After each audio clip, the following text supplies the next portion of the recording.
वर्ष 1919 भारत में Rowlatt act का विरोध चरम पर था।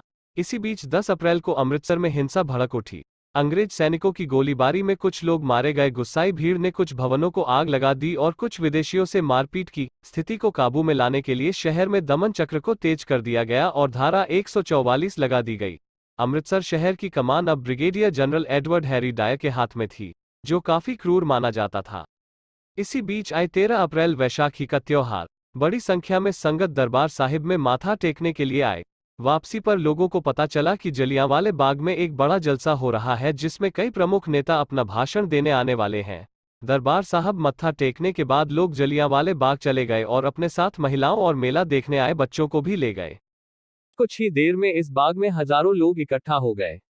इसी बीच ब्रिटिश सरकार के ब्रिगेडियर जनरल डायर को किसी ने खबर कर दी कि रॉलेट एक्ट के विरोध में लोग वहां इकट्ठा हुए हैं।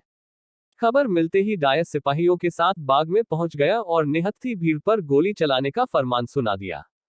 जलियांवाला बाग के गेट का रास्ता संकरा था और यहां सिपाही भर चुके थे। बदहवास लोगों को कुछ समझ नहीं आ रहा था।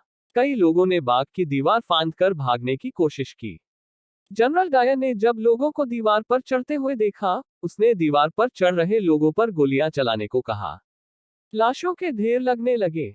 जान बचाने के लिए कई औरतें बच्चों के साथ कुएं में कूद गईं।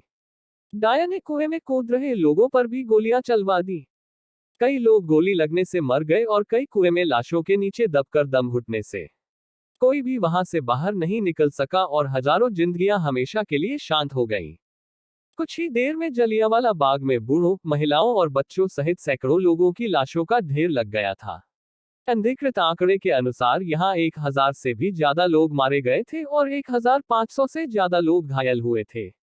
यह जघन्य कांड करने के बाद मुख्यालय वापस पहुंचकर डायर ने अपने वरिष्ठ अधिकारियों को सूचित किया कि उस पर भारतीयों की एक फौज ने हमला किया था, जिससे बचने के लिए उसको गोलियां चलानी पड़ी। British lieutenant governor Michael O'Dwyer ने उसके निर्णय को अनुमोदित कर दिया। इसके बाद गवर्नर माइकल ओ डायर ने अमृतसर और अन्य क्षेत्रों में मार्शल लॉ लगा दिया। अंग्रेज सरकार ने भारतीयों पर और जुल्म करने शुरू कर दिए। यहां तक कि भारतीयों को अमृतसर की गलियों से रेंग कर गुजरने के लिए मजबूर किया गया। इस हत्याकांड की विश्वव्यापी निंदा हुई, जिसके दबाव में अंग्रेज सरकार ने इस हत्याकांड की जांच के लिए एक कमीशन का गठन किया। इस कमीशन ने ब्रिगेडियर जनरल रेजिनॉल्ड डायर को पदावनत करके कर्नल बना दिया। गुरुदेव रवींद्रनाथ टैगोर ने इस हत्याकांड के विरोध स्वरूप अपनी नाइटहुड को वापस कर दिया। आजादी के लिए लोगों का हौसला ऐसी भयावह घटना के बाद भी पस्त नहीं हुआ, बल्कि सच तो यह है कि इस घटना के बाद आजादी हासिल करने की इच्छा लोगों में और बलवती हो उठी।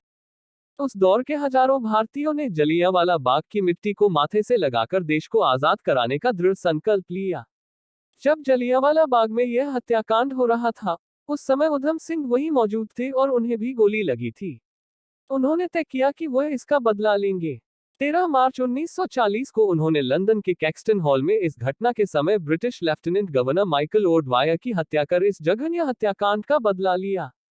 जलियांवाला बाग हत्याकांड ने भारतीयों के दिलों में जलती चिंगारी को हवा दी और समूह भारतीयों के संयुक्त प्रयास से भारत को आजादी मिली। पूरा देश जलियांवाला बाग के शहीदों को नतमस्तक है।